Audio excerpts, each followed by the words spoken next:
Beli Gede melihat ada nenek tua yang sedang berjongkok di bawah sambil memeluk. Saat Iluh ini tertidur lelap, Beli Gede tidak pernah bisa tidur nyenyak di kos tersebut. Ada api yang sangat besar yang membakar kamar kos mereka.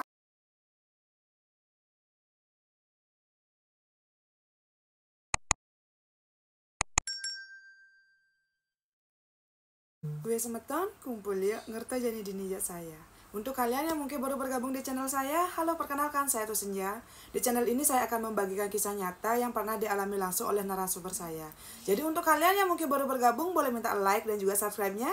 Sekedar mengingatkan semetonnya, semua privasi akan saya samarkan karena saya tidak mau nanti ada pihak-pihak yang merasa dirugikan. Jadi narasumber saya hari ini kita sebut saja namanya Beli Gede. Beli Gede adalah seorang pemuda yang di tahun 2016 pernah bekerja selama 3 tahun di Jepang.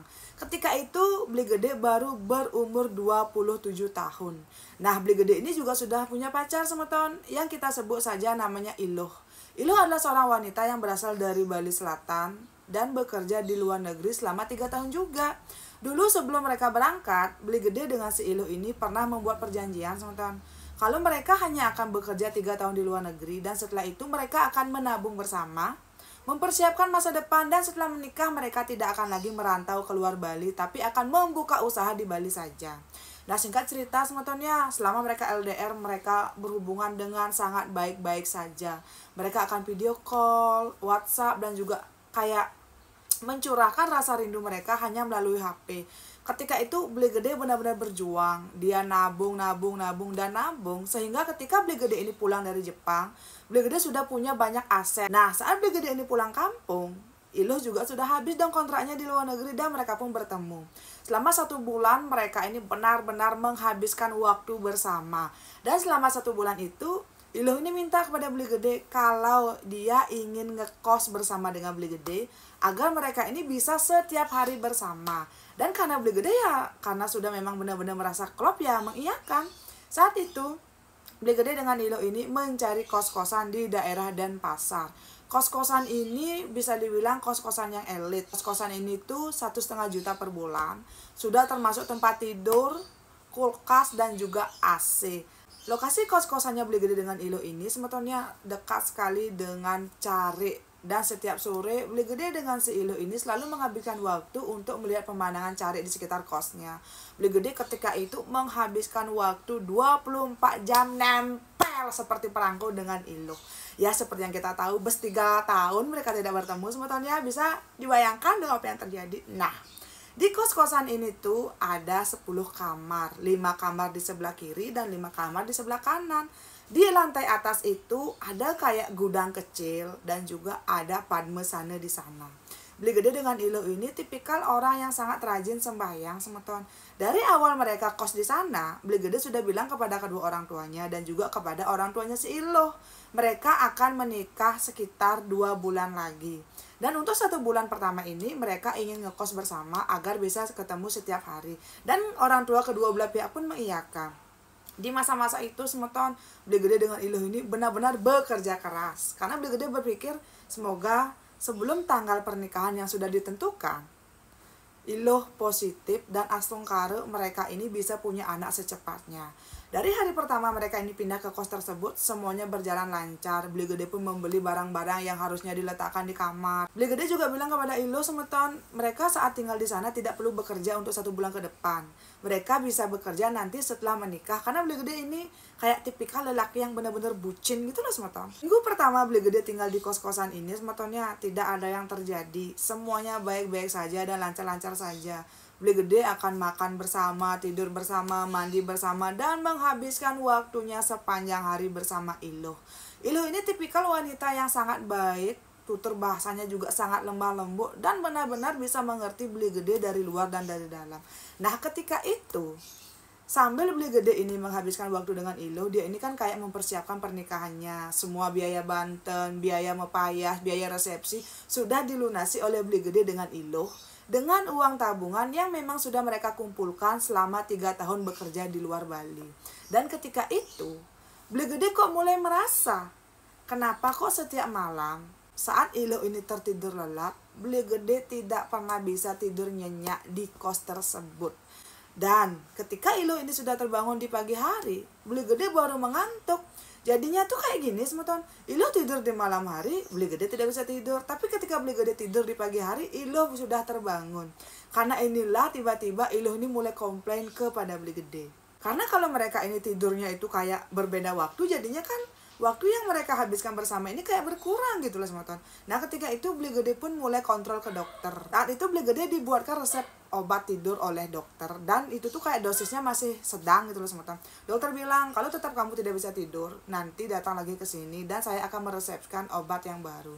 Nah ketika Beli Gede mencoba resep ini, dia pun bisa tidur. Tapi anehnya, ketika Beli Gede bisa tidur di malam hari, dia selalu bermimpi kalau di kamar kosnya ini ada api yang sangat besar yang membakar kamar kos mereka. Tapi anehnya, Iloh dengan Beli Gede tidak kenapa-napa. Di dalam mimpi kamar kosnya ini sudah hangus terbakar berikut dengan barang-barang mereka. Dan anehnya teman-teman, di dalam mimpi ini juga Beli Gede bisa melihat ada seorang wanita, itu tuh jumlahnya banyak banget, yang berdiri di luar kamar kos. Dan ketika di dalam mimpi ini posisinya Beli Gede dengan Iloh berada di dalam kamar kos. Di dalam mimpi Beli Gede berteriak karena meminta tolong, tapi tidak ada yang mendengar. Dan ketika itu juga di dalam mimpi Beli Gede melihat Iloh ini tertidur. Dan Beli Gede berusaha membangunkan Iloh, tapi Iloh tidak bangun juga. Sampai akhirnya Beli Gede terbangun di pagi hari. Dan ketika dia terbangun, badannya sudah basah bermanikan keringat. Beli Gede tuh kayak berpikir, apa jangan-jangan kamar kosnya ini angker teman-teman? Kok tiba-tiba saja Beli Gede sering sekali bermimpi seperti itu? Waktu pun berlalu teman-teman, Beli Gede sebenarnya sudah merasa sangat tidak nyaman ketika tinggal di kos tersebut. Beli Gede sering sekali mendengar suara barang yang jatuh di kamar mandi. Karena kebetulan dapur dan kamar mandi di kosnya Beli Gede ini ada di dalam gitu loh. Tapi setiap Beli Gede mengecek ke dapur ataupun ke kamar mandi, tentu saja tidak ada apapun. Di kos itu yang tinggal kan cuma Beli Gede dengan Iloh. Setiap Beli Gede menceritakan ini kepada Iloh, mungkin karena Iloh tidak pernah mengalami dan juga melihat sesuatu yang aneh, Iloh pun cuma bisa tertawa dan bilang sepertinya Beli Gede ini baper deh. Sepertinya Beli Gede ini kayak cari-cari perhatian ya kepada Iloh. Nah saat itu Beli Gede sempat bilang di minggu kedua mereka tinggal di kos tersebut, Beli Gede meminta untuk pindah kos. Tapi Iloh bilang, aduh sayang, kita sudah bayar full 1 bulan ke depan. Kalau kita pindah, ini tuh baru minggu kedua, kita rugi dong 2 minggu. Aduh tahan saja, mungkin kamu ini cuma kecapean atau mungkin belum terbiasa dengan kondisi di Bali gitu loh. Beli Gede pun karena mendengar perkataan dari Iloh kayak berpikir juga, iya ya mungkin bener katanya Iloh, dia tuh kayak belum bisa beradaptasi dengan suasana di Bali, dengan udara di Bali yang tadinya dia tuh terbiasa hidup selama 3 tahun di Jepang. Tapi anehnya teman-teman, sampai minggu ketiga Beli Gede tinggal di kos tersebut, setiap malam mimpinya semakin menjadi-jadi. Beli Gede selalu bermimpi di luar kamar kos itu akan terbakar. Dan anehnya dia tidak pernah bisa keluar dari kamar tersebut. Dan setiap dia melihat Iloh di dalam mimpi, Iloh selalu tertidur dan tidak bisa dibangunkan sama sekali. Nah, sampai di minggu ketiga ini kan akhirnya Beli Gede pun diminta pulang kampung oleh kedua orang tuanya untuk mengecek total biaya berapa yang sudah dikeluarkan. Beli Gede pun pulang, dan ketika itu Iloh tidak ikut pulang karena Iloh sedang memesan salon untuk acara resepsi dan juga saat acara lamaran nanti. Intinya mereka itu membagi dua pekerjaannya teman-teman. Untuk biaya catering dan juga Banten, Beli Gede lah yang mengurus pulang kampung, dan untuk biaya kayak mepayang dan juga pakaian itu tuh diurus oleh Iloh. Saat itu kebetulan hari Minggu dan Rainan Kajeng Kliwon enyitan. Beli Gede ingat sekali ini semua teman-teman. Dia pun pulang kampung dan bilang kepada Iloh mungkin sorenya dia akan balik lagi ke Denpasar, dan Iloh pun mengiyakan. Di hari itu seperti biasa teman-teman, malam sebelumnya Beli Gede ini tertidur lelap, tapi terus saja bermimpi yang tidak-tidak. Badannya sakit sekali, pandangannya juga mulai kabur, dan Beli Gede tuh kayak merasa dia tuh memang bisa tidur malamnya berkat bantuan obat tidur dari dokter, tapi badannya tuh kayak tidak bisa beradaptasi gitu loh teman-teman. Karena di dalam mimpi Beli Gede ini merasa terbakar, dibayang-bayangi rasa takut, dan otomatis teman-teman itu pun berimbas kepada daya tahan tubuhnya Beli Gede yang semakin menurun. Badannya mulai mengurus dan matanya itu sampai benar-benar hitam ketika itu.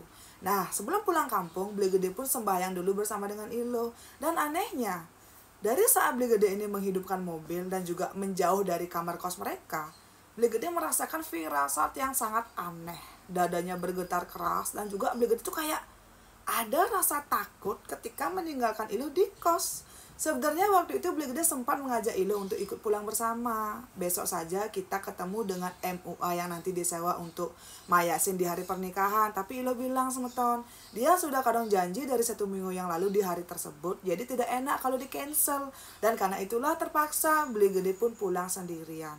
Di sepanjang perjalanan pulang ini semetonnya Bli Gede tuh merasakan pirasat yang tidak enak. Di dalam mobil Bli Gede kan sendirian, karena dia merasa badannya sakit dan juga pandangannya tuh kayak mulai kabur. Bli Gede pun sebelum jalan ke kampung ini dia tuh singgah di sebuah Indomaret dan minum kopi jadi gitu loh semeton. Dan di sepanjang perjalanan Bli Gede ini menghidupkan AC, juga menyetel musik yang sangat keras. Waktu itu Bli Gede berdoa dalam hati semoga semuanya dilancarkan, semoga tidak ada gangguan. Tapi ketika Bli Gede sekitar 1 jam sudah di dalam perjalanan, Bli Gede kok merasa di punggungnya ini berat sekali semeton. Dia kok merasa kayak geriem. Dan tiba-tiba Bli Gede merasa kaki sebelah kirinya ini kesemutan semeton. Dan ketika itu Bli Gede ini dalam keadaan kayak ngebut banget dong. Dan itu tuh kebetulan jalan turunan. Bli Gede tuh nyetir dan kayak kok dia merasa pundaknya ini berat, kayak geriem. Dan dia juga merasa kaki sebelah kirinya itu kok makin semutan dan makin berat. Saat itu Bli Gede dalam kecepatan yang cukup tinggi melewati jalan turunan. Dia tuh kayak melihat ke bawah, dan ketika itu tiba-tiba semeton Bli Gede melihat ada nenek tua yang sedang berjongkok di bawah sambil memeluk kaki kirinya Bli Gede. Boom. Kok gini? Karena Bli Gede merasa sangat kaget, dia pun langsung membanting setir, dan tiba-tiba Bli Gede sudah menabrak pohon beringin yang sangat besar. Yang padahal sebetulnya pohon beringin yang ditabrak oleh Bli Gede ini jaraknya itu lumayan masuk ke dalam.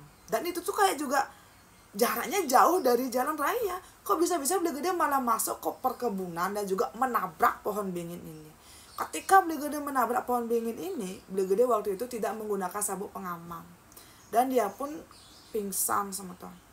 Nah, ketika Bli Gede ini pingsan, entah dia bermimpi atau berhalusinasi, Bli Gede melihat ada banyak sekali roh orang yang sudah meninggal yang sedang berjalan melewati Bli Gede ke arah depan.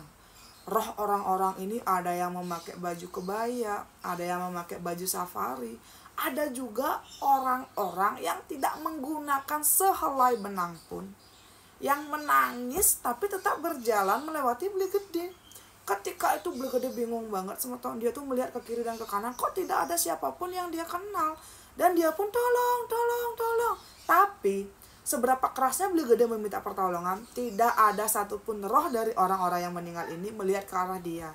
Gimana aja seakan-akan roh-roh orang yang sudah meninggal ini fokus ke depan, karena di depan tuh ada sesuatu yang memang sudah menunggu mereka.